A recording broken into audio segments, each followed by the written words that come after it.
नई पीढ़ी के युवा जब वहां जाएंगे तो ऐतिहासिक लेगेसी उनका मार्गदर्शन करेगी। साथियों, विकसित भारत की इस यात्रा में ये बहुत जरूरी है कि भारत गुलामी की मानसिकता से मुक्त होकर आगे बढ़े। दुर्भाग्य है, आजादी के बाद भी हमारे यहां गुलामी के प्रतीकों को ढोया जाता रहा। आप देखिए, पहले क्या स्थिति थी।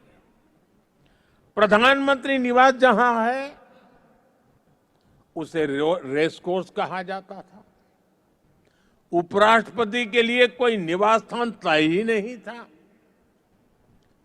राष्ट्रपति भवन तक आने वाले रास्ते को लोकतंत्र में राजपथ कहा जाता था। आजाद भारत में जो सैनिक शहीद हुए उनके लिए कोई स्मारक ही नहीं था। जो सुरक्षा बल, जो पुलिसकर्मी शहीद हुए उनके लिए भी कोई स्मृति स्थल नहीं था। यानी 1947 में स्वतंत्र हुए देश की राजधानी, जहां से देश के बड़े बड़े निर्णय होते थे, वो पूरी तरह गुलामी की मानसिकता में जकड़ी हुई थी। दिल्ली की इमारतों, सार्वजनिक स्थानों, ऐतिहासिक स्थलों पर गुलामी के चिन्ह ही भरे पड़े हैं। लेकिन साथियों, कहते हैं ना, समय का चक्र कभी भी एक जैसा नहीं रहता। 2014 में देश ने तय किया कि गुलामी की मानसिकता अब और नहीं चलेगी। हमने गुलामी की इस मानसिकता को बदलने का अभियान शुरू किया। हमने वीरों के नाम नेशनल वॉर मेमोरियल बनाया। हमने पुलिस की वीरता को सम्मान देने के लिए पुलिस स्मारक बनाए। रेस कोर्स रोड, उसका नाम बदलकर लोक कल्याण मार्ग रखा गया।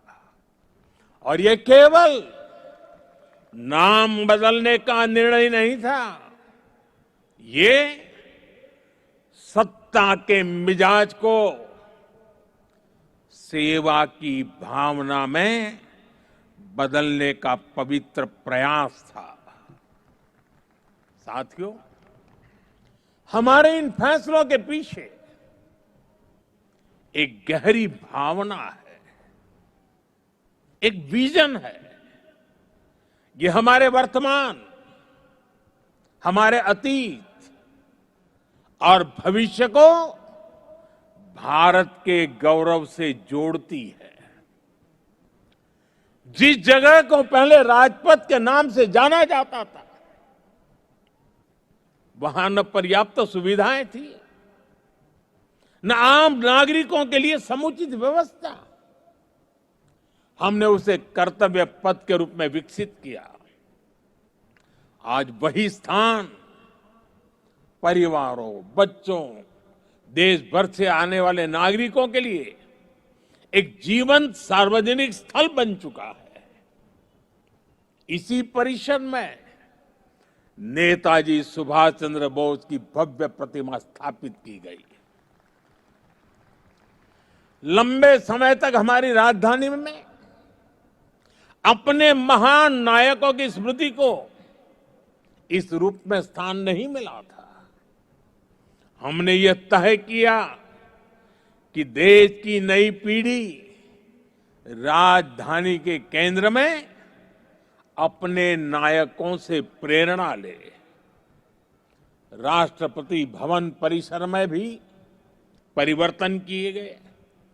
मुगल गार्डन का नाम बदलकर अमृत उद्यान किया गया।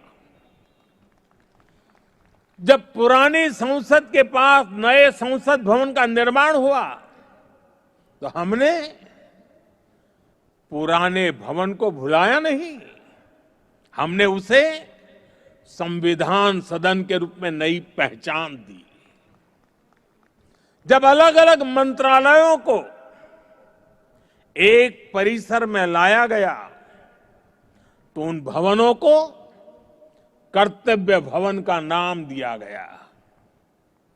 नाम बदलने की ये पहल केवल शब्दों का बदलाव नहीं है।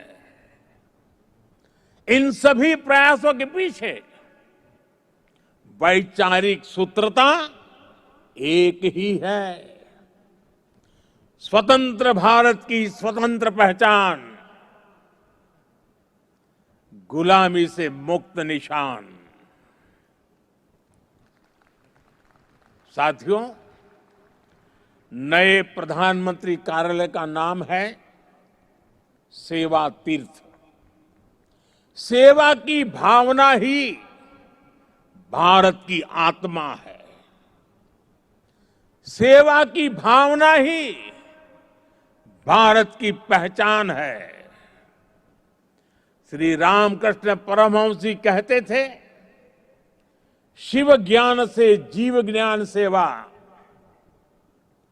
यह विचार केवल आध्यात्मिक नहीं है, यह राष्ट्र निर्माण का दर्शन है। यह भवन हमें हर क्षण याद दिलाएगा कि शासन का अर्थ सेवा है, दायित्व का अर्थ समर्पण है।